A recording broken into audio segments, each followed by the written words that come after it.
Hello everyone, welcome to another episode of the Cartel Hour, where we do live tastings and discussions of all kinds of spirits with the people who make them, use them, and enjoy them. My name is Cameron Stevens. And my name is Seth Benheim. Together, we're covering everything from familiar bottles to rare and exclusive releases from near and far away. If it's distilled, it's on the podcast. Featured in Rolling Stone, GQ, Men's Journal, and more, we bring celebrity guests, master distillers, and industry veterans to chat about the latest in the spirits world. The world of spirits judging to most consumers means medals, recommendations, and this idea that someone knowledgeable somewhere said they liked it. But it's far more complicated than that, as we learn on this episode with the LA Spirits Competition. When San Francisco World Spirits Competition Managing Director Nicolette Teo decided to branch off and launch a spirits competition in Los Angeles, she knew she needed to keep all of the integrity that competition was known for while putting her own spin on it.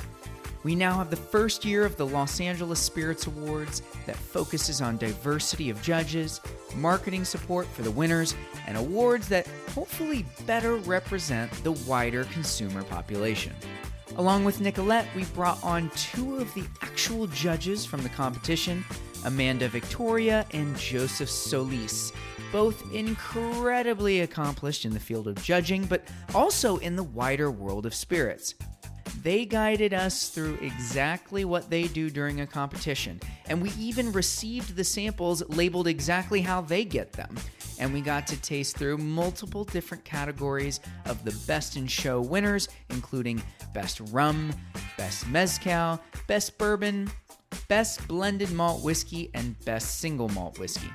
We put our palates against the best of the best at the LA Spirits Awards, and it was an absolute blast. We're here to learn a little bit and drink a little bit, so grab a glass and let's enjoy.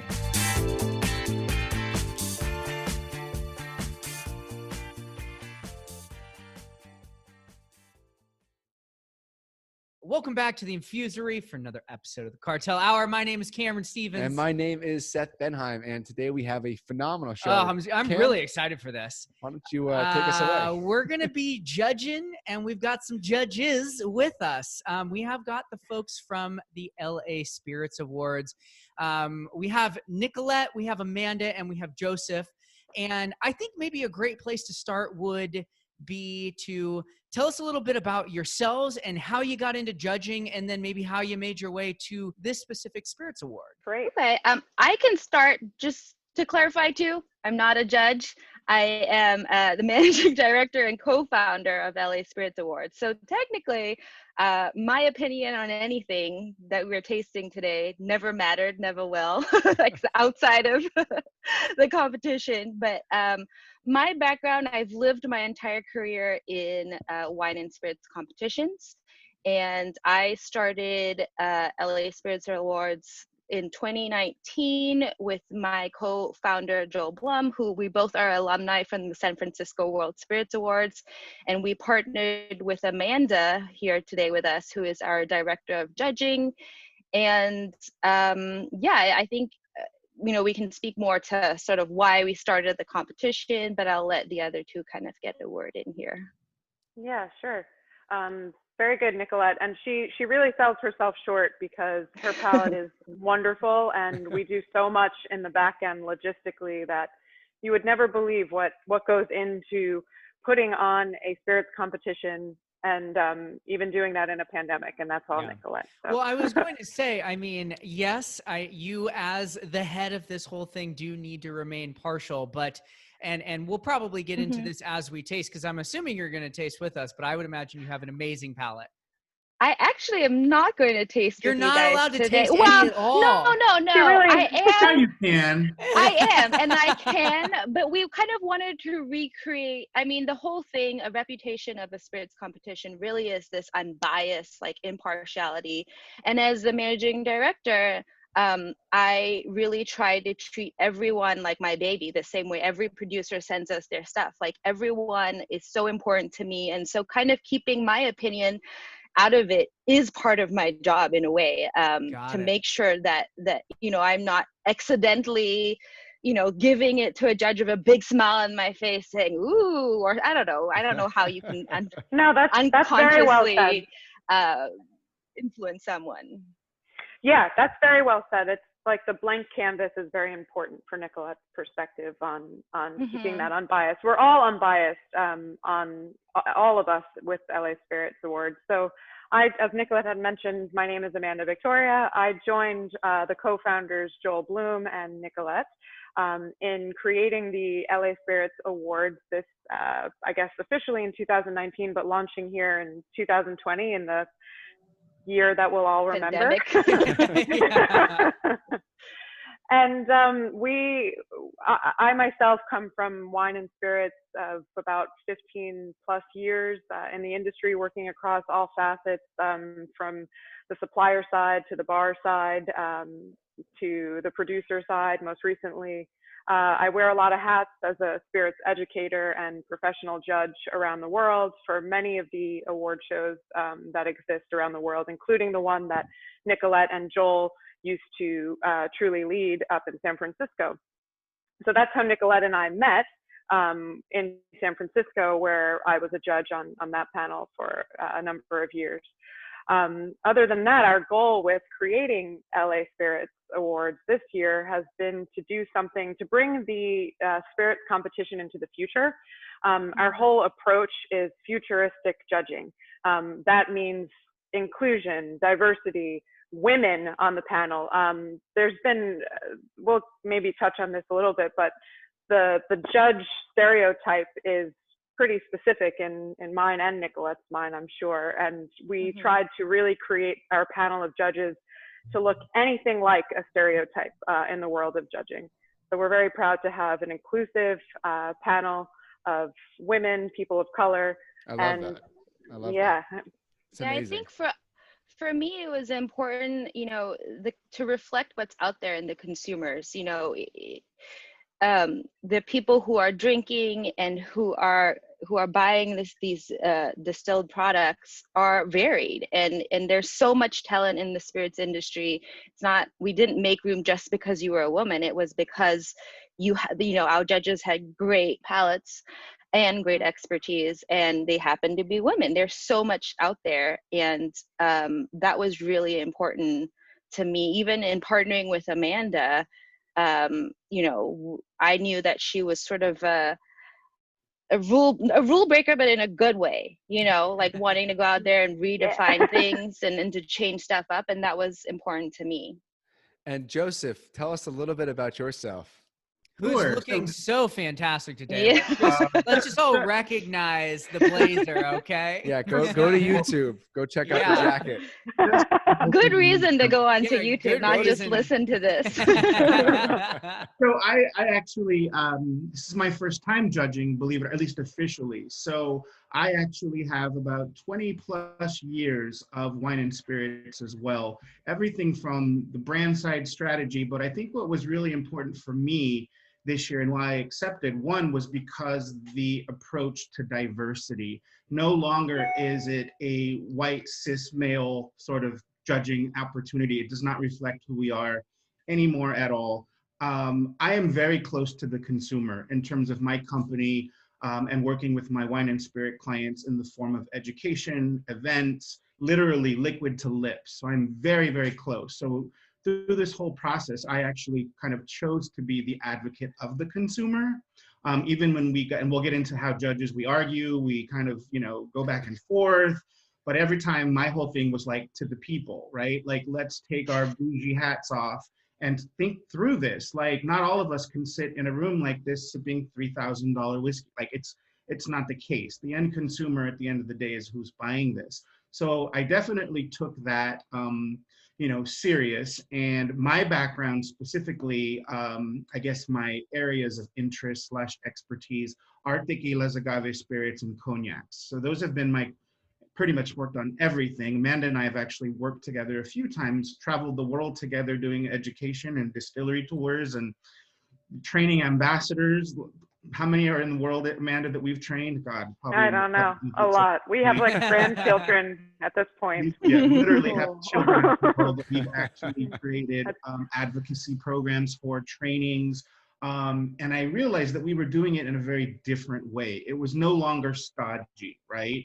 The end consumer at the end of the day, if we are doing an education program at, let's say, a retailer, right, no longer looks like that. So we had to adapt. We had to adapt the story, still keep the integrity of the liquid, obviously, but educate in a way that was more approachable and looked a lot more like who was actually buying this at the end of the day, So that was really important to me. As my counterparts, Nicolette and Amanda mentioned, it was about diversity. It was about, inclusion, not just, I think Mark and I were the only two males. There was only not on purpose. It just worked out though. And Joel, yeah. Joel Bloom, was our the judge. co-founder. Yeah, exactly. So on the judging panel, it literally was two males, but it was, if you look at it, males. And I know if you look at sort of the campaign, it was caricatures, but it really looked like the face of diversity. Everything from male, female, African American, Latino, LGBT. So we did our job in terms of making sure that the integrity of what America looks like and how America drinks was considered. Now here's a question for you guys. How many spirits did you have to taste this year? How many days or how many spirits? How many different spirits? On the record, hundreds. That's what we would say. Hundreds of spirits. Off the record, you might add a 0. A 0. Yes, because there was retasting and reevaluation, really making sure we got it right. So we had 3 different panels of judges this year, and we were segmented. Not every panel of judges had the same spirits, so we were able to really push the samples around 3 different panels of 3 judges each. So 9 total judges this year, but hundreds of spirits were tasted. Yeah. I want to dive into the judging process, but I think one thing that inevitably people are going to want to know how you pulled this off was you launched a spirits competition, the pandemic hit. And so when you guys were early, you were talking about the spirits competition of the future. Well, you had to do that in some respects a lot quicker than you probably imagined and how you might be able to do that from the future. So tell me about how your judging process worked during this pandemic. I mean, the beauty of having, like I said, lived in the wine and spirits competition world for my whole career and having really, brought San Francisco's competitions to another level, it wasn't hard to pivot, but we did have to pivot very quickly and decisively to make sure that we were still able to guarantee that we held a competition and hold it safely for our judges. Because even though, we were in this state where it was like, are we shutting down? Do we shut down? What are the rules? How many people?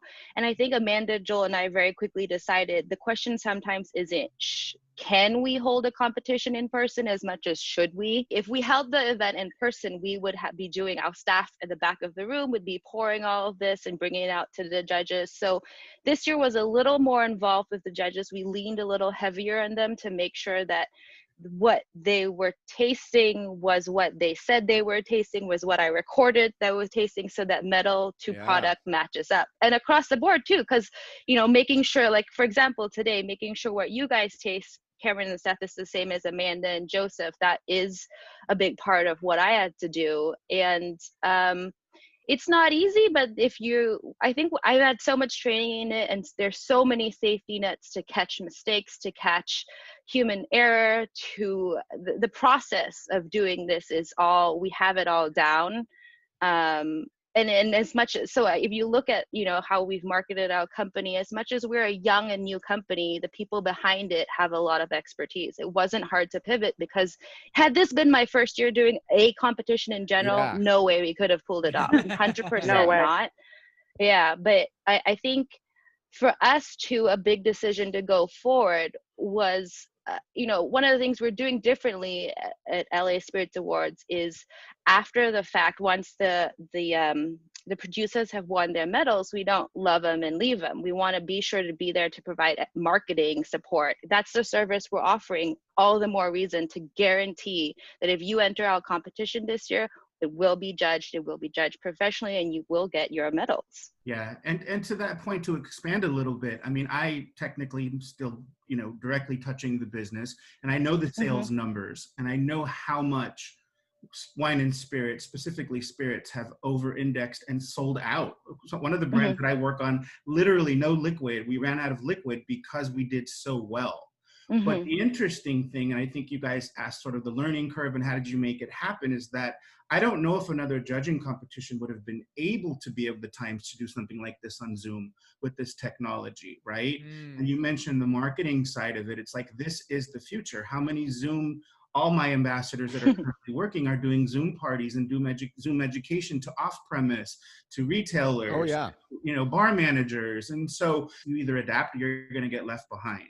And I think this was a great reflection of, okay, it is what it is. Now, what are we going to do? I mean, the fact that we did this on Zoom is a story in itself. Like, I don't know how many other, people could have pulled this off, right? Not at this level. Not at this level. And the fact that we're reflecting exactly how consumers are learning and drinking right now with their Zoom parties and the education systems. It's huge. It's been huge. I mean, I've seen a lot of that this year. I've held tastings for 100 people for distributor levels, and coordinating the samples and doing it's the same thing, and you get in front of them. But it's highly effective is what I found. I found it very effective because people can type in questions, and when you're in a big room full of people, it's a lot, there's that classroom effect where you don't want to raise your hand and ask. But when you're doing online education like that, I found for tastings, people type in the question, they don't have their cameras on necessarily, which doesn't matter if, as long as you're there and you're learning and drinking. They can't no pants. No pants. Hopefully a shirt, but you super can't comfortable. Yeah, exactly. Yeah. No, and great. I think that we're going to get into it maybe in a little bit, but also I just want to call out one really sort of important of the times was our ability to include ready to drink. I mean, if we look at the nature of our business, right, ready to drink was the pandemic, right? I mean, you have everything from brands like Sippany to, Truly and White Claw. I mean, that over-indexed and blew spirits out of the water. And the fact that we included that and judged it with the same intricacy and the same palate that we would a fine spirit says a lot about, I think, being connected to what is right now. Well, Seth, I know you and I probably both have a ton of questions, but what I would love to do is I'd love to start drinking. I'm sure you guys are ready to start drinking. And then, we can kind of pepper in the questions, as they come up and as we go along.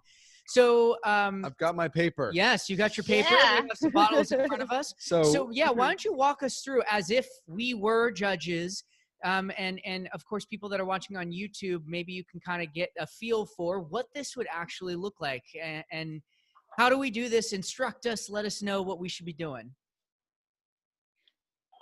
Sure. So from my end, the back end is what we always call it. It's we receive your products, we categorize it, we label it, we assign it an arbitrary entry number, and then for us, we also put everything into tasting flights for our judges. But for today's purposes, we're tasting a selection of best of. So these won the best of the best. So you can see Joseph there is holding up 101 is the bottle number, and it's got a category code. We put in relevant information. So it is blind, but it isn't a guessing game. You're not going to be guessing what the alcohol percentage is. If it's flavored, you're not going to be guessing what it is. You're not going to go, is this bourbon or is this a scotch? I mean, if you can't tell, maybe you shouldn't be a judge. But, things like that where you're not guessing. Because sometimes, I mean, I've been in an instance where a vodka judge came around to me and said, are you sure this is a vodka? It's so much like a gin. If this were a gin, I'd give it a gold medal. But if it's a vodka, this isn't right for vodka. Right. So things like that. So you're not guessing. Are you tasting a vodka? Yes. If you are tasting a vodka, what is it? A wheat vodka, potato? The basics, because at the end of the day, our judges aren't judging based off of what their preference is and what they love. But entries are not judged against each other. They're judged on their own merit based off what the category should be. What about So pricing? What about we pricing? don't give pricing either, because that influences you. No, we don't. Understood, yeah. But I guess when we unveil the brands today, I do have some prices. I'm happy to talk about the best in show prices and where they're available. I have some notes on all of our features there. Yeah, well, one of the big things we'd like to do is give these brands a bit of a shout out, considering we assume they're all pretty damn good. Yeah, they are. And just so everyone is clear, I didn't even know these winners until yesterday, like the rest of them. No, seriously, none of us judges knew. We literally found out the day that the rest of the world found out. The day before, just the day before. The day you got a couple hours before. Yeah. But you were busy, so that's why you didn't get. Yeah, you were flying. I wasn't even connected.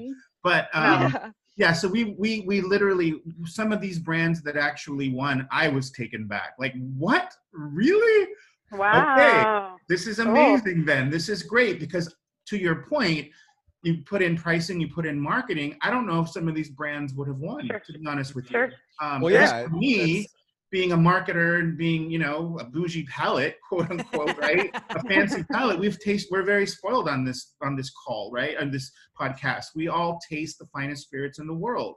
And for us not to know that information actually is super important. Absolutely. Yeah, I think maybe the question for people thinking about entering, maybe there's a fear, is my $10, my $15, my $30 whiskey going to be judged against a $3,000 bottle? And do I even have a chance, And then are there breakdowns, maybe not by price, but say age? Like, is a 5-year rum going up against, or batch size, or something? 5-year whiskey going up against a 25-year whiskey, if they're both bourbons from Kentucky, or I don't know, something like that. Right, which is why our categories matter a lot. Where you get place matters too, because again, the judges are judging based off of what category, what you say you are. One of the things I always say, and obviously Amanda and Joseph can speak better to this because they actually judged, but is this a good representation for what you say it is? And so a lot of times when I get brands calling me saying, I sit between two categories, I'm not quite sure I can fit here, I can fit there. I always ask them, well, how do you market yourself? What do you say you are? What do your consumers think you are? Well, I do want to jump into this one. This is a bottle 101, and it says category 140.10D. So what is this? So this is our best in show rum. Best in show rum. Is that all rum, white rum, dark rum, aged rum, all countries is the best rum, period? Best rum. Wow. Okay. Okay. That's a high. So we have multiple rum categories. Yeah, we have multiple rum categories, and it gets exactly. I think for those listening, it's good to mention this is a clear. This is a clear rum. So by that determination, you can imagine that it is most likely a new make spirit, and there's no age on it. But just so you know, even so, this beat out a lot of other aged rums as the best rum. So it says a lot. There's a lot of weight on the shoulders of this rum, if that makes sense. Yeah. Well, class category 140.1D is rum from molasses or evaporated cane products up to 4 years old. So we've really broken down the rum category to reflect like age and everything. So in the first round of tasting, this rum was not tasted against anything aged or anything made from sugarcane. But then in the best of show round, that's when we decide best rum. So that's when, again, all rums all over the world, different ages, all get tasted up, and then we vote for the best, which is what this won. Fantastic. Well, talk us through a little bit. I mean, we have our own processes when we taste spirits, but as actual judges, take us through what you guys are thinking, what you guys are doing, how you approach this. Basically, this is the point where we all get defensive about our palate. Right away. So that's a good point. To put us all on the same page as a judging panel going into this, because exactly what you say, everyone as a professional in wine and spirits has their style of assessing quality in a liquid.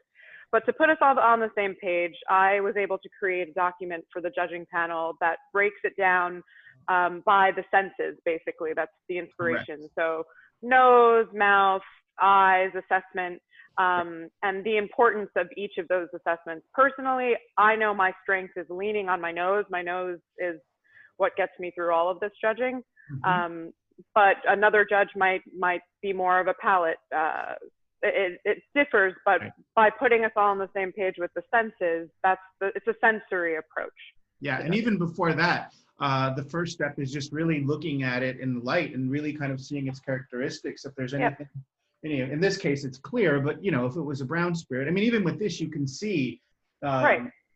We look for legs. So the first thing we do, like we do with food, is we eat with our eyes first, right? So we look first, hold it up to a neutral light, to see any sort of colors, intricacies that we're looking for. It's slightly cloudy. Is that crazy? It's a little opaque, and it's viscous. It's the viscosity of it. It's very much weighty in the glass, even though it is clear. So first step that Amanda has put together for the judging panel is actually to look with our eyes. It's the first thing we do, similar to food. And then, as Amanda, basically noted, second step is the nose, right? And it's funny because all of us, quote unquote, experts nose differently. I actually nose 3 ways. I nose from my chin, I nose from my mouth, and I nose from my from my nose, and I get 3 different levels, because it will show me different levels of sweetness, spiciness, and different things come out at different areas, depending on where you hold it up to your nose. Like even for this one, like in the middle, if I nose this from my mouth, I actually pick up watermelon, which is very interesting. That you wouldn't necessarily. This is a beautifully complex liquid. It's just I mean, we're drinking the best of the best here tonight, guys, from those hundreds that came in the car-sized boxes to the doorsteps of all of the judges. So these are the best of the best. This is a beautiful, complex, dynamic, all those buzzwords that I overuse for sure, but definitely a complex and dynamic liquid. The watermelon is indicative of that.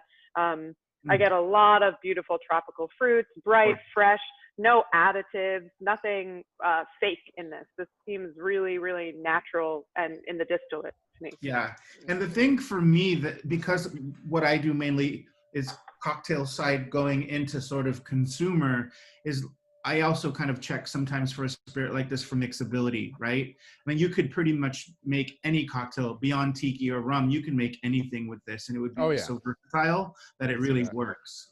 Yeah, I love that new watermelon note on this. Nowhere in we'll reveal the product in a moment, but nowhere in the tasting notes did I see watermelon anywhere. And I think that to me, watermelon is savory and with lime and a little bit of sea salt. There's like a beautiful cocktail in here, mixability wise. Yeah. And I totally get, realms of like cactus and prickly pear. Yes, and prickly pear. Almost a little bit of jackfruit. Yeah, a little bit of pineapple. Fruit. It's buttery viscousy. I mean, it's got a wonderful mouthfeel. Yeah. Beautiful liquid. Beautiful, beautiful liquid. Bouquet comes out. The nose, I like the nose maybe better than the finish, but the taste, the bite is just there. It's got a perfectly this balanced warming on the tongue. Is just so happy. It's dancing all the way across. It's great. I agree. That's beautiful. Yeah, it's how poetic. But I think some like merengue right now. There you go. There you go. Your point, Joseph, about mixability, that this product could do anything it wants.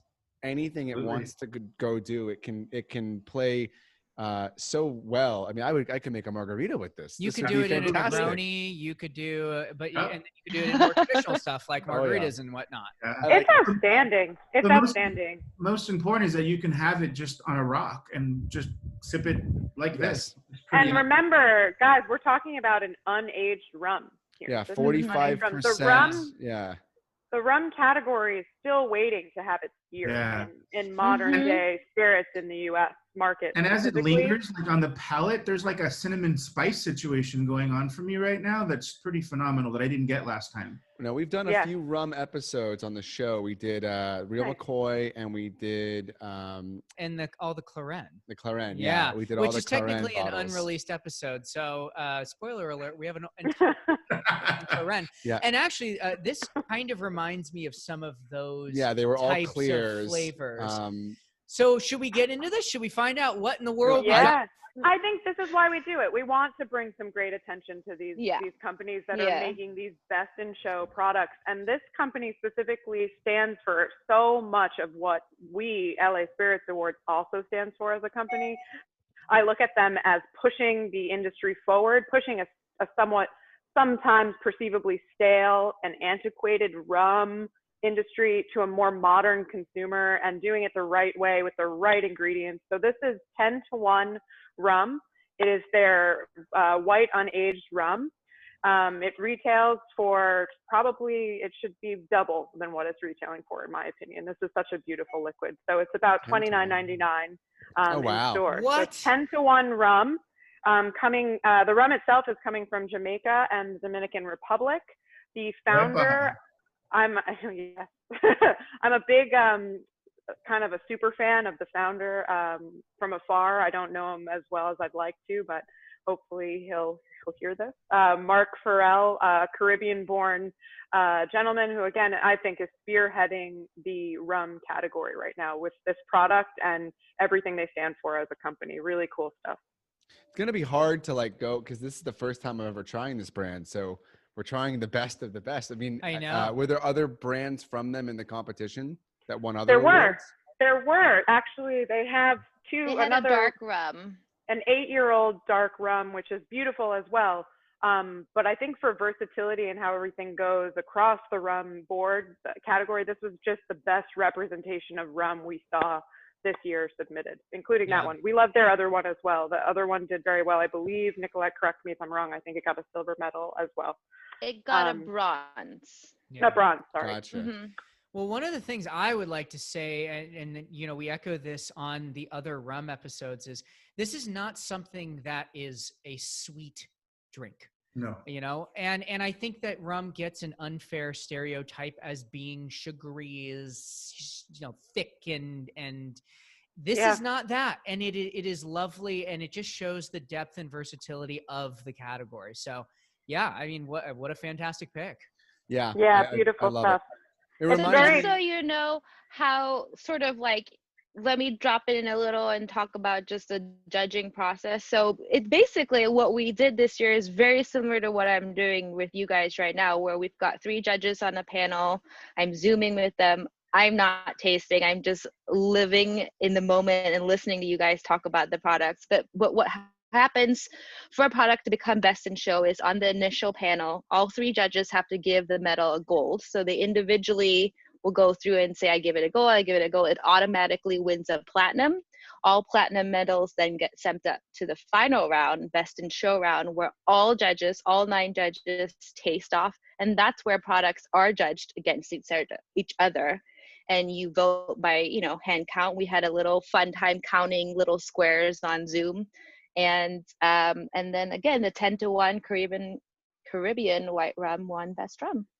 Beautiful rum. Just some closing notes on 10-to-1 before we move into the next one. Again, 10-to-1 rum, founded by Mark Farrell, Caribbean-born. I believe they're really injecting freshness into the category, a whole new contemporary innovation. 45% ABV. So national distribution? Yes. Perfect. Great. Fantastic. We'll send some links as well to the folks listening if you like it. I mean, at the end of the day, really, anybody listening to this should consider anything that we're If you're considering one of these categories, buy this bottle from that. Right. If you love rum, buy 10-to-1. This is the bottle. Yes. Yeah, this is it. Yep. Well, let's go ahead and move on to the next one. We've got number 69. We poured ours. Yeah. So it's this would be Class B. Category 150.7. That is mezcal. So 150.7 is mezcal, and as you can see on your sheet, we provide our judges with the agave. We provide them with ABV here, and it's a beautiful product. Yeah, as we were talking about the nosing, I don't know, does anyone do the roll where you go side to side?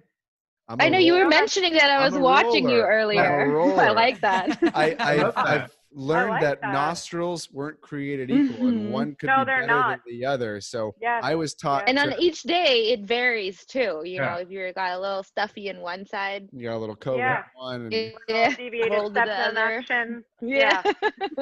No, I mean, another thing as well, like, of course, we're getting a little fun and technical, but you can also close your eyes because you're shutting down another sensory that is then just focusing on your nose. Oh yeah. Yes, which is why I love that. I think I'm partially deaf, and I believe it enhances my taste and my nose sense, which is crazy. If it makes a difference, I too close my eyes when I nose. I didn't realize it was like. I don't. It's just something where I was like, ooh, I'm gonna have a moment. Never even thought about it. Yeah, I know. Now I'm gonna try that. Keep my eyes open, but yeah, you actually shut a sensory down so you can actually add it to your nose. I think that it's a lot of success. I already like it. I already like that a lot. So we're taking a journey, guys, as I think this is the way to travel in 2020, by the way, is with a range of spirits from all over the world that are the best. I love that. So we're now in Mexico with mezcal. Mezcal aged between 12 and 15 years, coming from Espadin, Oaxaca specifically, roasted and distilled in Oaxaca. Beautiful, beautiful spirit. We got a lot of mezcals this year. A few years ago, Nicolette, I think this was one of the years we were judging together, or you were directing and I was judging. It was a mezcal year, and I remember this mezcal year very well. This is a good product. Yeah, this is wild. Oh my gosh. Like the nose is really lovely, and it's bright, and it's a little bit tropical, but it's not crazy. But then you get into a sip, and it's, whoa, like I'm just like blown away. It's all over the map in a good way. It's sort of very all encompassing. I guess you can't really compare to what else every single glass tonight is completely incomparable to But I will say it's, just in the theme of this flight, I would say this is certainly thinner than the rum was as a white spirit. A lot more on the front than the rum had. It's got a really nice front starting bang to it. This is like cooked vegetables. Very vegetal. To me. Yeah. Very vegetal. Like a really the smoke dissipates very quickly, I find. Which and one of the things that we picked up on is pepper, but not black pepper, more like a sweet peppercorn or something that's a different peppercorn. Like a bright what, absolutely. My first thing super was savory popcorn for a second. Yes. You did. No, there is something in like that a realm. Popcorn kernel-y. Yeah, there's like this. There's like this baked quality to it. It's got to be from the roasting process. and it's very earthy too. Yes, it's very earthy as well. Exactly. The roasted and distilled, that's what I was reading into when I discovered what we were actually tasting. And that 12 to 15-year-old age statement in here, I think between the two that we just saw, the viscosity in this glass versus the first one, it's just a matter of the raw material, I think, that they started with. This is agave that's a 12 to 15-year-old agave. This has been through the aging process longer, obviously, than a new make rum. So it's nice, and I think it's still useful for that age statement, to be honest. It's still bright, and the bright peppercorns that Joseph reminded me of, we love that tasting note. And I love that it still holds a little bit of the essence of the sour mash on the nose, right? It doesn't lose itself to all the smoke. Very little smoke on I've this had one, much actually. smokier. Yeah, this is a sweeter mezcal. Yeah, this is on the sweeter side, I think. Which is nice to introduce. It's a nice introductory mezcal, I would say. It's a nice. Yeah. It's very bright. It's very effervescent almost. If you had never had a mezcal and you received this as an invitation to mezcal, I think it's a really nice place to start for sure. Good gateway from tequila, I think, as well. Definitely. This is the Great crossover mezcal. So I guess I'll give away the brand. Yeah, let's talk about it.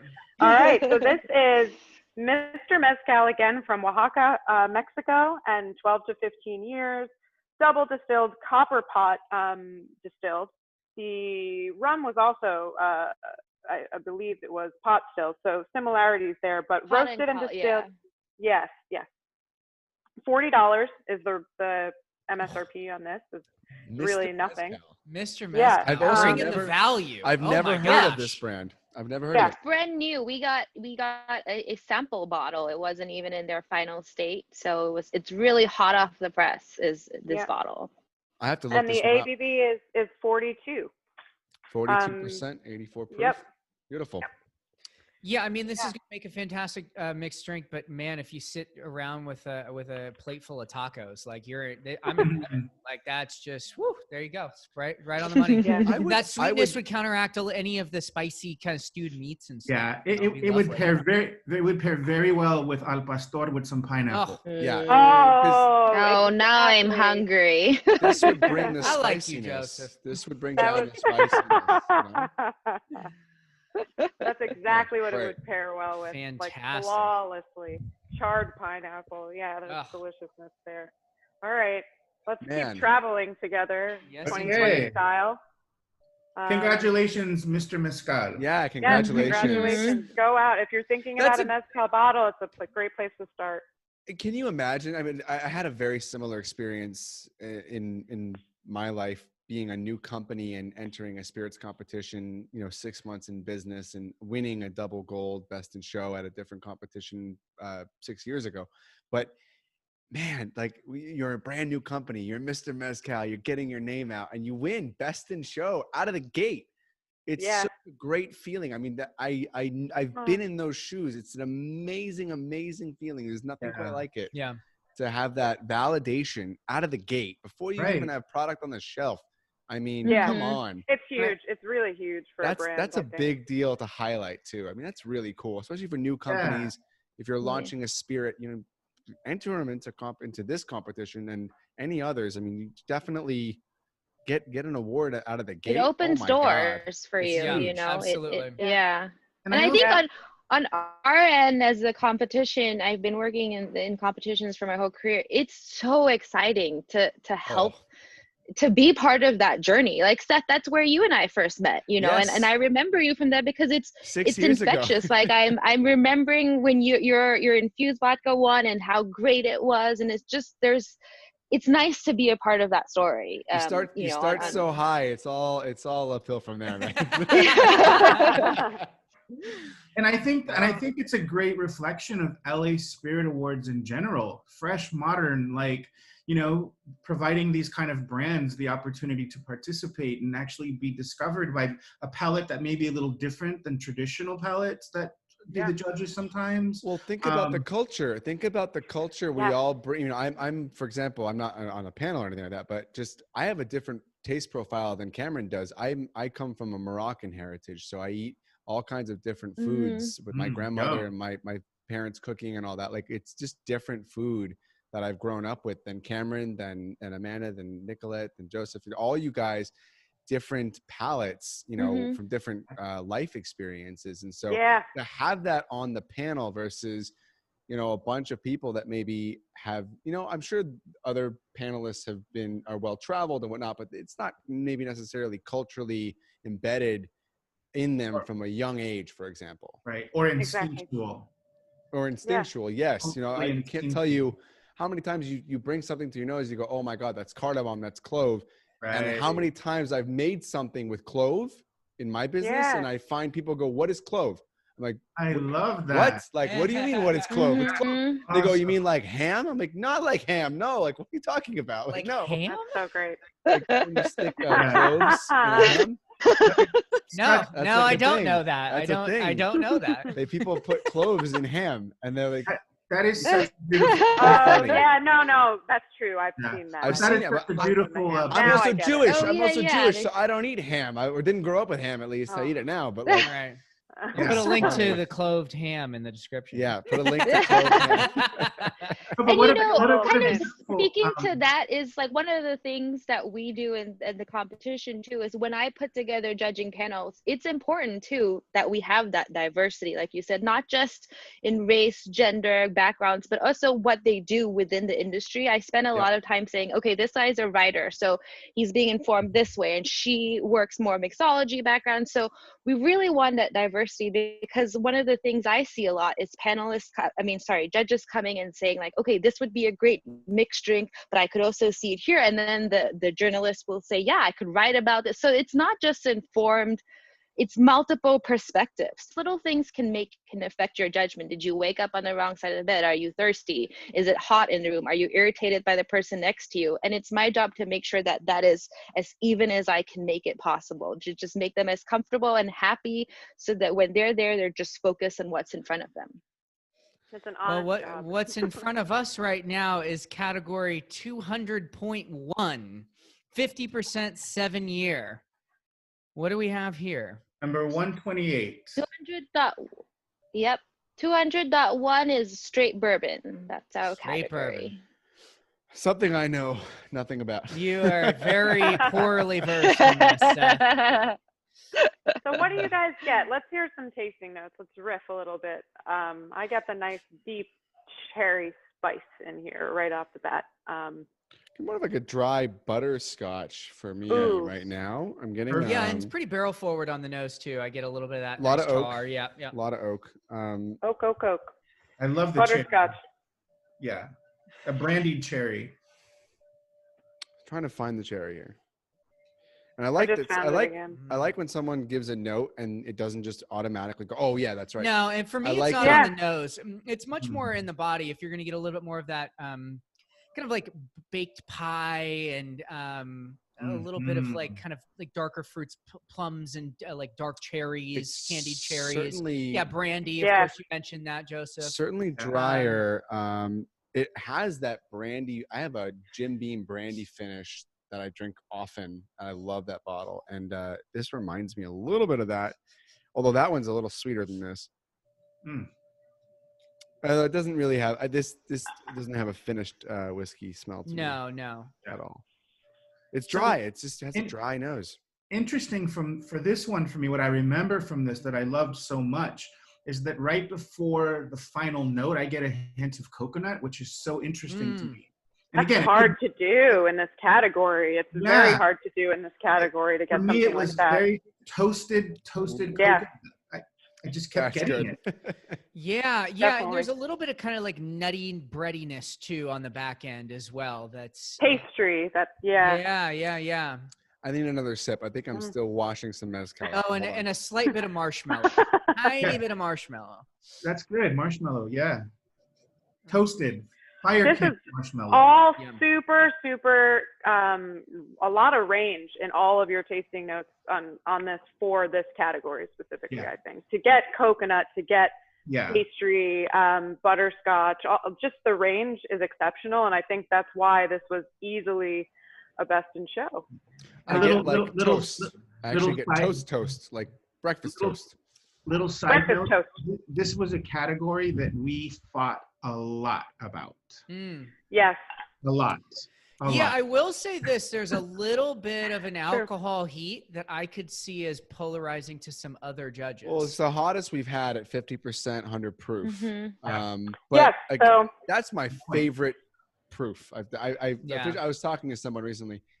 I love 100 proof. I think Bottled in bond, man. There's a reason for it. I don't want anything less. I don't want anything too much more often. This is like my drink all night proof. Easily. I'm a cask strength. I totally resonate with that. I like that proof. I love cask strength. That's where I come from. I love to have it straight, as fresh as it comes from the barrel. I was that way. I mean, I was drinking like, I've got 63, 68% stuff. I've got crazy stuff on the wall, but I've recently come back down a little bit because I really want to pour a large. I've been sampling for so long. We get it. You want to drink a lot, but now I want to drink more of one thing. I want to drink more of one thing. Okay. And really enjoy it. You really want to travel. The 64, 65%ers make it a little harder to have, a 2-finger glass of true. bourbon or one whiskey. That's a good point. Yeah. It's just a newer revelation. Maybe my heartburn's catching up to me. I don't know. Yeah. Something's I was going going to on. say, you got to buckle up. Sometimes it's like, I got to drive home. I can't have 2 glasses of this. I can only have one. Please drink responsibly. Always, of course. So what do we got? You guys want to know what this is? Okay. I'm very curious. I think I know what this is. So to speak to the proof, so we have Heaven Hill Bottles and Bond 7-year-old whiskey bourbon whiskey at a $69 price point.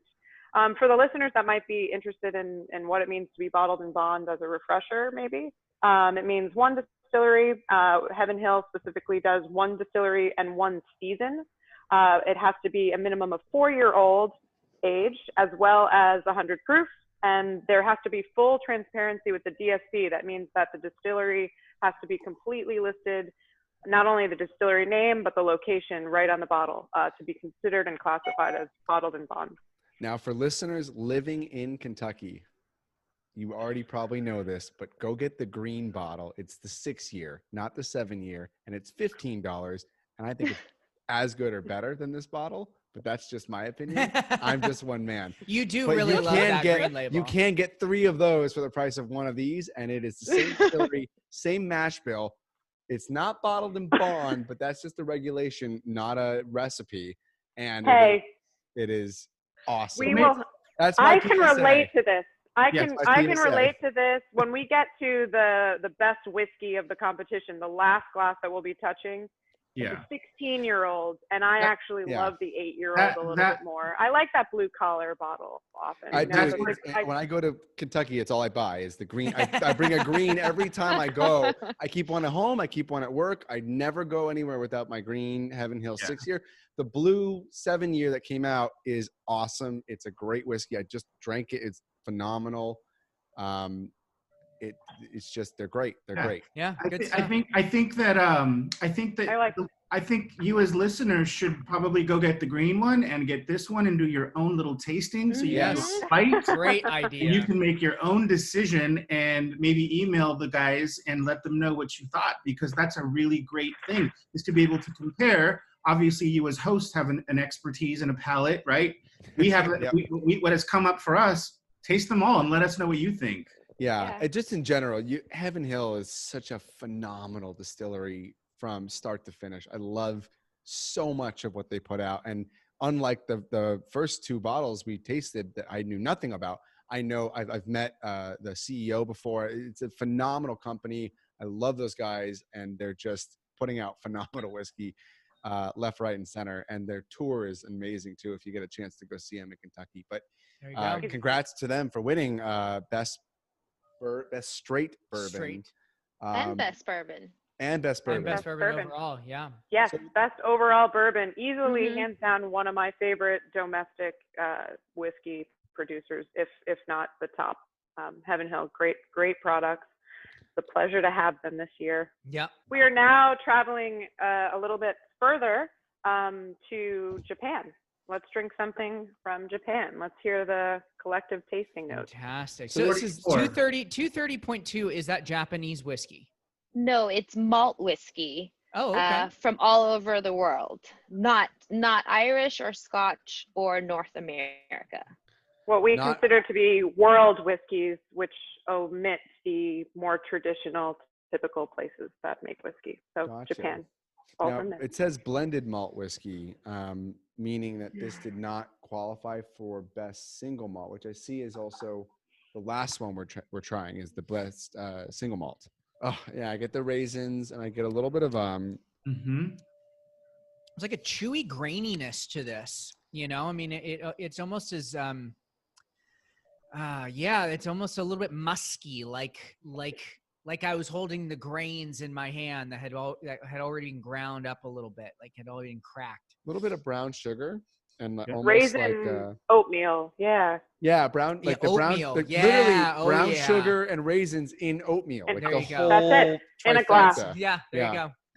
So this is your breakfast. But somehow, but not like overwhelming. Like it's missing that maple element that would make it super breakfasty. I don't find it to be like, oh, I didn't smell this and go, oh, breakfast time. Like, where's the coffee? Yeah. Where's and the bacon? It's not like campfirey either. So my mind doesn't really jump in that no direction. Smoke. No. No smoke. Little toast. A little bit of a toasted barrel almost. Mm-hmm. All right, let's dive into it. Yeah, this is like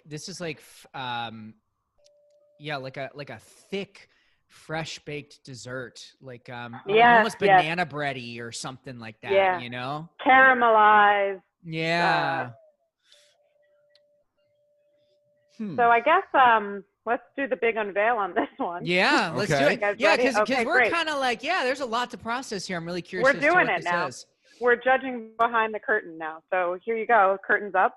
This is the Kamiki Japanese whiskey. It is aged at 3 years. What's unique about this is the cask, is the finish. So they are finishing these in what they're called Japanese cedar wood. They're claiming they are the first whiskey company to do that, and I believe it. I can really tell the difference in the barrel finish on the nose for me. Yeah, it's almost like a wet, mossier wood rather than a I found charred. it to be a little toasty. I gotta say, for whatever it's worth, maybe worth nothing. Maybe actually just a throwaway comment, honestly. But this is my least favorite of the night so far. I have had a fair amount of Japanese whiskey. Okay. And I do find this one to be balanced, very balanced, but it doesn't excite me. It doesn't drive me over the edge like a Nika from the barrel or my some of my other Japanese whiskeys I cling to often and will like show people when they like, oh, it is very unique. Let me show you. It But might it's not super be bold balanced with it, but it is. It's reliable. It's restrained in its uniqueness. It's reliable. It's a car that's not going to break down on you, but it's not going to like blow you out of the way. But I get why. I mean, again, let me ask you: was Japanese whiskey a big entry for you guys, or was this a relatively small category compared to others? Okay, we don't have a Japanese whiskey category, so it's really like we only differentiate we only differentiate in North America, Ireland, and Scotland. Okay. And everything else goes into like by how you do it. So this went into a malt whiskey category. And in terms to answer your question, if we had a lot of Japanese whiskeys, no, it wasn't a huge. Gotcha. We didn't get a lot of Japanese entries. Do you think that you will, based on applicants, get to a point, because this is obviously the first year, do you see it growing to where you have to literally funnel Japanese whiskey and maybe English whiskey or single malt, or maybe, I've got Netherlands single malt. I mean, there's English single, all these things are coming out now. And American single malt is a vastly expanding, growing category. I mean, there's so many American single malt producers coming out onto the scene, especially in the Pacific Northwest. It's just a huge growing segment. And on the like Texas, Northwest too. Texas is launching a ton of single malt. Yeah. It's crazy. Yeah. Fantastic. Well, let's jump into number 160. This is category. Oh, we have two left. Oh, we got two left. Yeah. We have two left, and I wanted to do a quick It's Friday. It is Friday. Yes. This is truly a happy hour. Quick closing though on the Kamiki, and I love that you pointed out that let's hear it. It wasn't your favorite of the group. This is exactly what we do as judges is we duke it out. For me, this is an exquisite whiskey. I love Japanese whiskeys. I have my nose in a Japanese whiskey often. I get what you mean by reliable. It's right. It's like middle of the line. Like this is a dependable Japanese whiskey. And for me, it's all about the barrel, the cedar wood barrel. There's something, I love cedar. I'm obsessed with the cedar smell. And I can see that in here. It's musky. It's sentimental. It was like damp, right? It was almost like this damp mossiness to the wood. Sure. That was kind of interesting to me. Very distinct, but also reliable, and I think a great product out of Japan. What is the price point on the Japanese? So the price point on this, and it should be noted actually that it's a blend of Japanese and world whiskeys in their own blend. So it's not exclusively Japanese whiskeys that are blended in this. And the price point is $99. All right. Fair enough. All right. Seth. You're getting a lot there. I see Seth. What's that? Oh, $99. You went, okay. I think Japanese whiskey has gone really high in price. I think there was a big run on Japanese whiskey in 2017, 18, and 19. And I think there's a lot more supply than potentially demand now for the category. Yes. And it's really just one or two producers that are driving that Buffalo Trace-esque, oh my God, there's Hakushu 12. Get, push an old woman out of your way to like get to the store. But you have, there's great, one of my favorite ones is like Orkashi White Oak. It's a $35, $40 bottle. And it's, again, a reliable, I would say it's in this ballpark of good, reliable, everyday, nonchalant Japanese whiskey that people are not clamoring for because it's not rare and it's not super high aged and it's just delicious. My wife and I drink it all the time. It's one of those like go-to bottles. But I think for Japanese whiskey, what I want to see from the category is more availability and consistency with and great packaging. We're talking years out for that. Unfortunately, what you're talking about is that the Japanese gold rush, which the Japanese went to Scotland, perfected what Scotland was doing in the Scotch whiskey production process. They did it to a scientific level of perfection and then took it a little further because that's what Japanese do. And I absolutely love these coveted distilleries that you see out of Japan and the whiskey, but they got greedy. There was the major flaw with Japanese whiskey, in my opinion, was that they pushed out too much too fast. And Scotland has the reserves.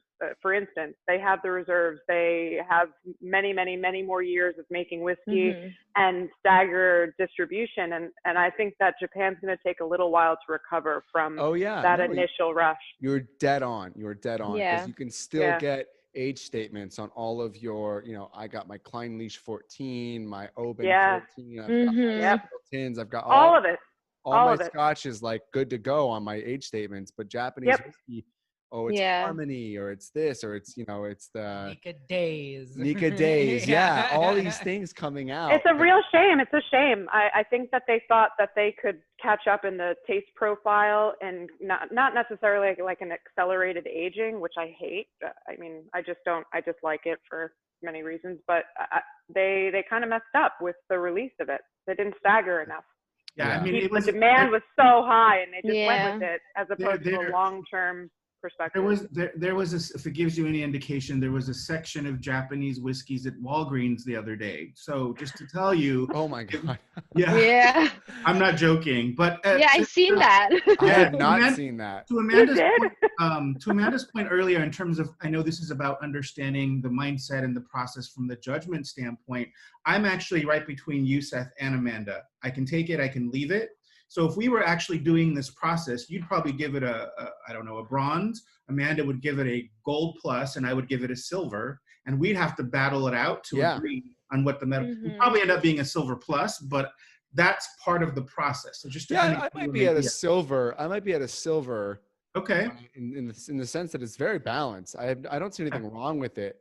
It just doesn't excite me. It doesn't make me go, I think the first 4 things we tasted tonight, I looked at Cameron and I was like, I made an audible, and I do this on purpose. I go, oh yeah. Especially for that rum and mezcal, man. Like Kramer coming through the door in Seinfeld, like, let me in. Yeah, I get it. Yeah. So 160. 160. Yeah. So we're moving. We're traveling again. And I like the traveling because that makes me feel good about 2020 overall. So we're in Ireland now. And here's the thing.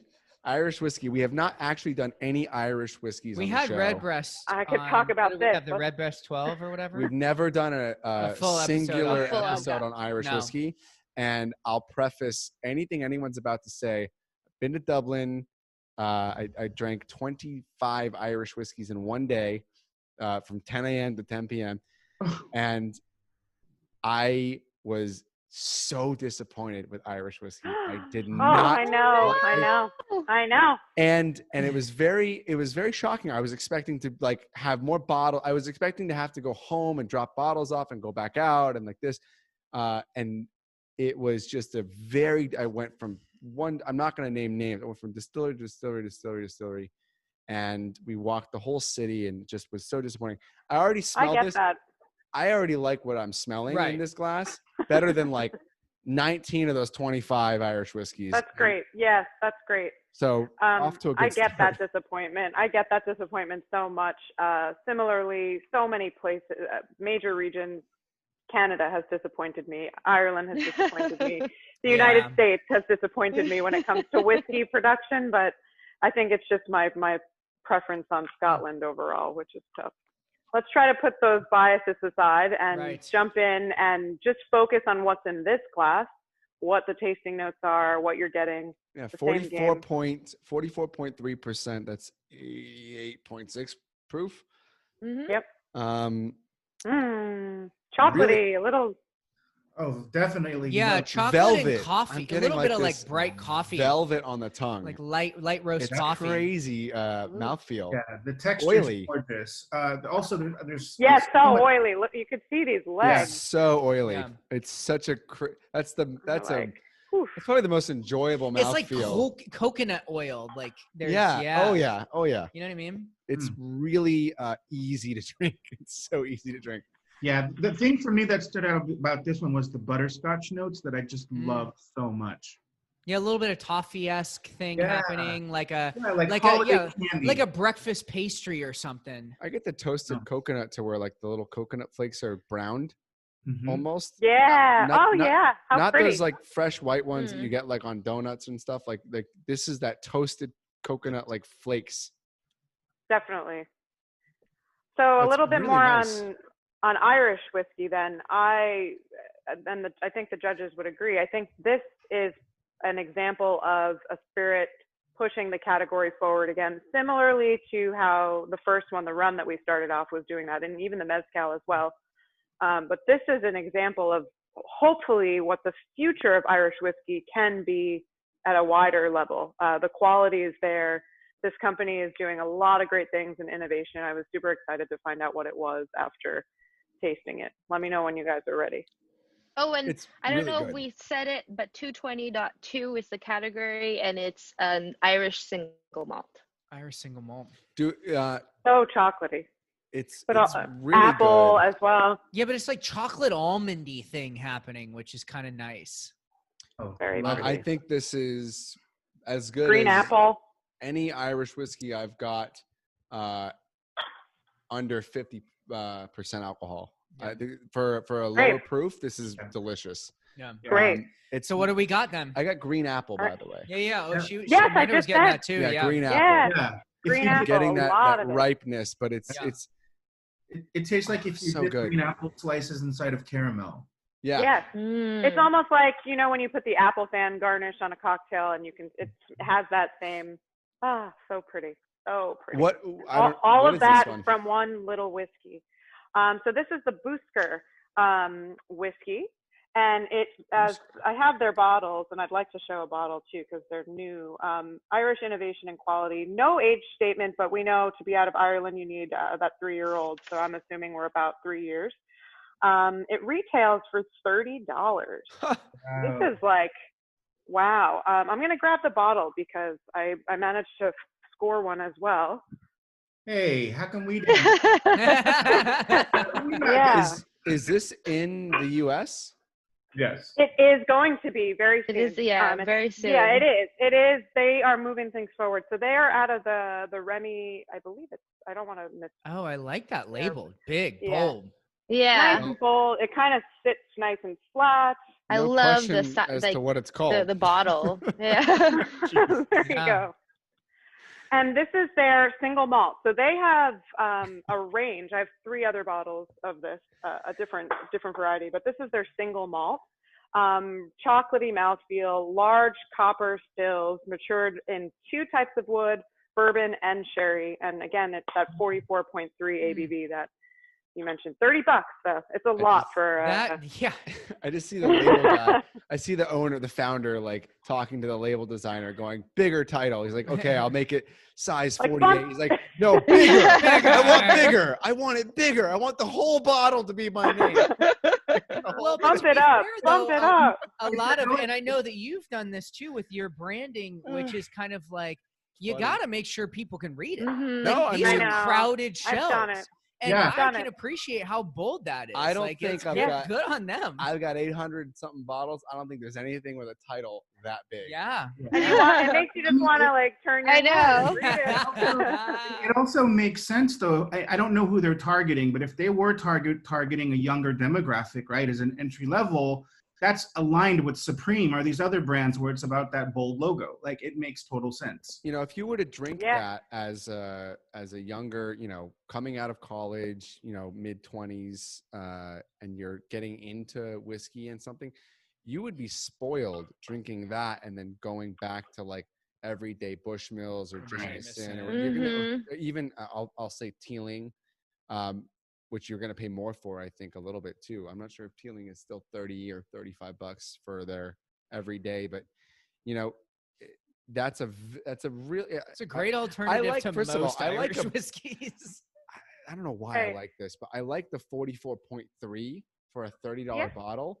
Makes you feel like, oh, they thought about this a little. Maybe it's random. Maybe they thought about it intensely, and this was the perfect proof. But I like that on a lower, you know, everyday affordable price point at $30. Yeah. I think it's really cool. Yeah. I think judges usually appreciate, I know I used to, as a young judge, appreciate that odd decimal point in the proofing, because it means they went the extra mile to get their sweet spot when proofing it. Although, never give me 2 decimals on something that's not a single barrel. If it's not a single barrel and you're giving 2 decimals, get out of here. Get out of here. All right. Where are we? All right. What's our last bottle? Finale. So we have a little joke. It's number 54, but because of some of the notes, I kept calling it Studio 54. Kind of give you an idea of the direction that we're going. So this is the best whiskey, and Nicolette sent me extra, and I drank it all still before this call. So I have an empty glass. Oh, sorry. What I did. You sent me as well. Yeah, I took something else from this distillery that I had in my back burner and added it to this, and I can tell you what that is. But this is empty, unfortunately. It's a great whiskey. Sorry, Amanda. Should have sent you. I was gonna ask you for more, but I thought that was really greedy. I'm gonna buy a bottle. You got to give the tasting notes, Cam, because I was drinking this bottle last night. I know what it is, and Amanda, I know exactly your comment from earlier about the 8-year and the 16 and all that. And yeah, I'm 500%. In fact, I bought another bottle I bought their 9-year today. I have the 12 years today too. You guys talk about it. I'm sitting out. So many. Well, that ruins it, because I know what it is. I love it. No, you don't. I know what it is. I love it. You guys are best whiskey. No, we want to hear what you guys think of the tasting notes on the nose. Definitely give it. Okay, so we know. I mean, the notes here on the paper say Isla, Isla, whatever you want to call it. Potato patata. 16 years, 43%. So this is lots of iodine on the nose. You got that sea foam kind of like not overly peaty though. A wisp of peat, not a wave. You got this cloud of like just a hint of peat at the front.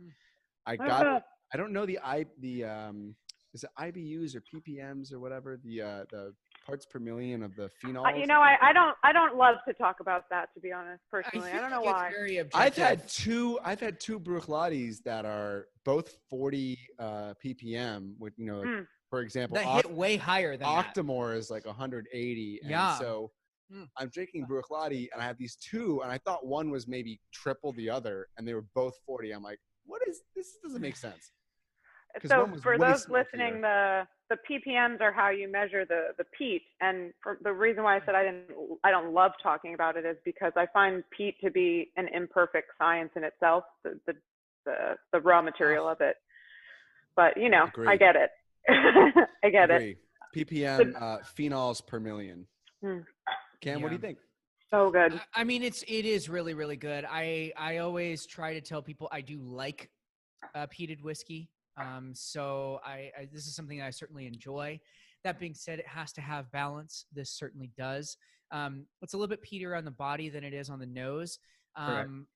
But it just, it's got, what's so nice is when you're able to balance out that peat with something else. It doesn't have to be necessarily a little bit more of a kind of a brighter sweetness like this one has. It's almost like a honey-esque. There's citrus in it. That balances with the peat. Layered in there, I get little hints of orange and lemon. I get like these gorgeous citrus that was in our notes. note. That was in our note. Yeah. It's like candied orange rind Which with you a don't little bit get of peat. Often from an Isla. You don't get that citrus note No, all the time. and I think that's coming from that 16 years. They say whoever they are like to say that the sweet spot for aging in Isla is 7 to 9 years. That's why you see a lot of that age statement. It's just where you harvest a lot of. This goes way past that. Yeah, we're almost double here, and I think it mellowed out and allowed for other elements to shine through those characteristics. Great point. Yeah. Now, I've never tried like a Lafroig 30, but they're out there. You can try them, and I can't even imagine what those taste like because they're phenomenal. I haven't had those. Head. Yeah, I'm a peat head, so it's once you go peat, it's hard to go back, and it punctuates the whole lineup today. There's a reason why we put it at the end, even though it's the best whiskey. It's a big award to win. Best whiskey of every whiskey category that we tasted. Yeah. Wow. So this is what the judges gave the best to be. And we did have similar, the same distillery did submit other age statements, and this is where we landed in the 16, even though I fought on that. So what is it? Yeah, I mean, is this Tell all us right? what it is. 16? All right. While Amanda's announcing, just FYI, this was the biggest category of fighting. We literally fought this category nail and tooth.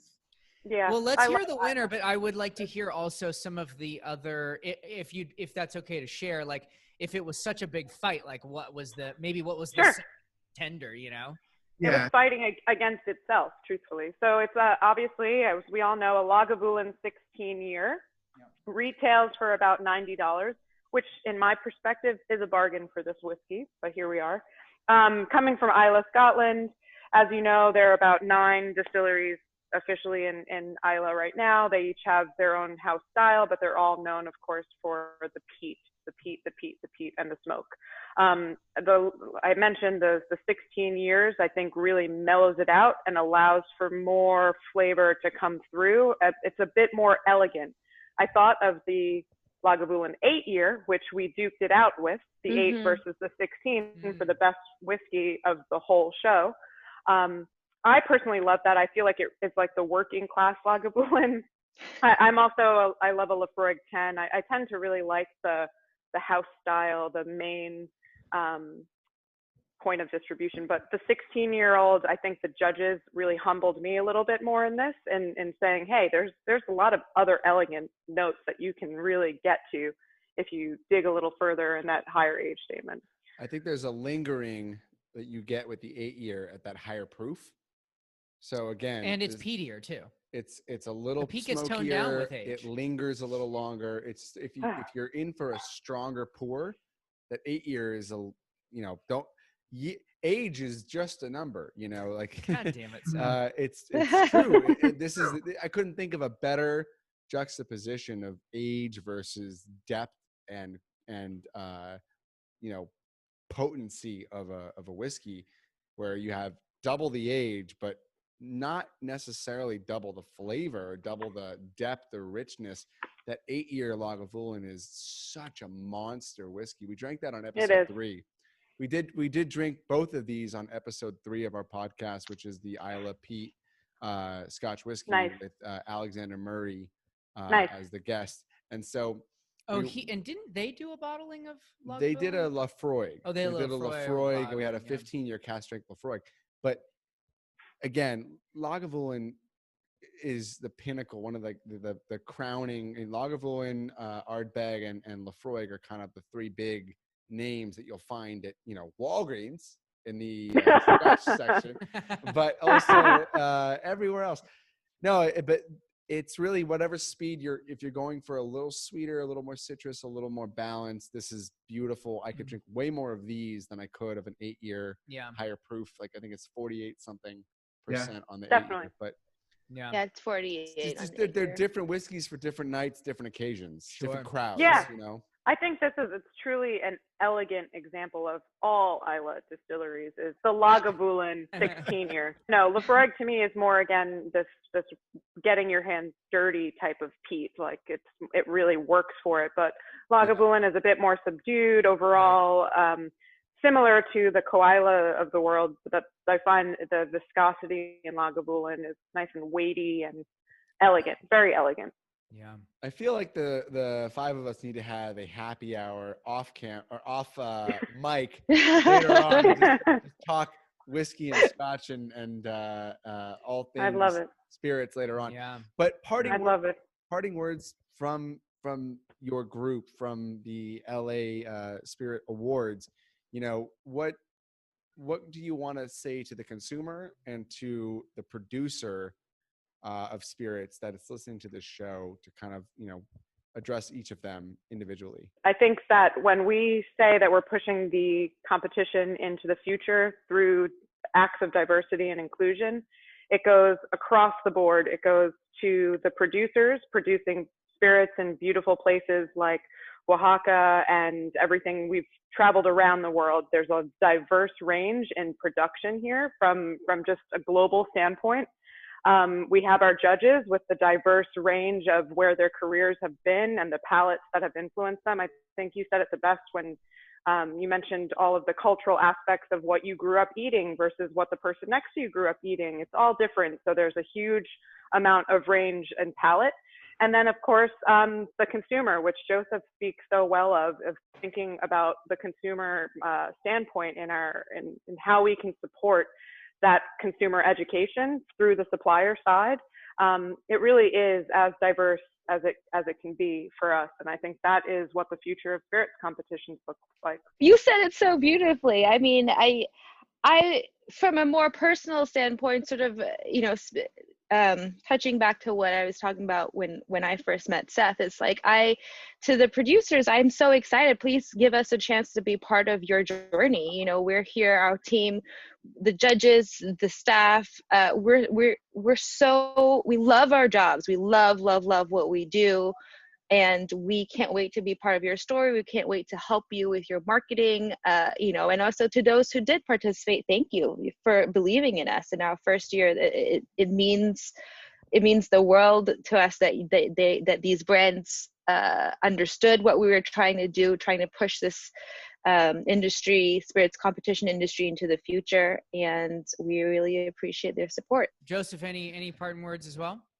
I mean, how can I even say more than what the two ladies? I think I you know, just to kind of reinforce, like I'm all about the little brand that could, and there's many situations where some of these little brands can't compete, right? Mm-hmm. Having a fresh new perspective from folks who come from a different range, different, like you mentioned, you know, I'm going to steal that from you, but the cultural palette that you know, cultural instinct that people are coming from is invaluable. And I think that LA Spirit Awards are here to stay. I think we've made our mark in the world. Like it feels different. And I think from the feedback that we've gotten, I think it just is the little, just like those little brands, it's the little competition that could. So I think that people, both consumers and producers, distillers, should, definitely watch out for this little thing that we've created that's going to take have a lot of momentum sooner than later. You guys have good palates, because this was really good stuff tonight. Well, yeah, and you guys might be the little spirits competition that could, but you guys come from an incredible pedigree, and so it's only a matter of time to build that up. And I will also echo what Seth said. This is a hell of a lineup of spirits. I can easily recommend any of these to really anybody that likes any spirits in general. And most importantly, if you're like a really big fan of one category, like try the one from a different category you don't know that much about. That's the biggest thing. I love when people explore cross category. Start collecting rum. That's what I'm doing. I'm very excited to pick up my bottle of 10 to 1. Oh yeah, $50, man. I get you. That's where it's at. Well, listen, guys, we want to thank you so much for coming on, for sharing your guys' story, for sharing this experience with us. We hope everybody else that's been listening, enjoys this type of experience because it's very, very unique. And we'll be putting all of this stuff up. Well, I'm sure you can find all of these on Cask Cartel. Too, we're going to get all these spirits as soon as, if they're not in the U.S., we'll get them as soon as they are up on Cask Cartel. You can find these and buy them, get shipped, #get shipped. There you go. Get these to your house, get them delivered. You know? Awesome. Thanks again, guys. Thank you so much. This was great. Yeah. Yay. All right. Bye, guys. Have a wonderful night. Thank you. Enjoy your weekend.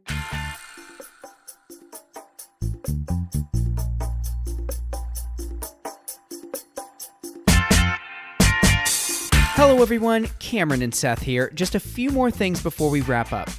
First, you can always head on over to cartelhour.com for the show notes, which will include links to all the spirits mentioned and, of course, consumed on the podcast. Absolutely.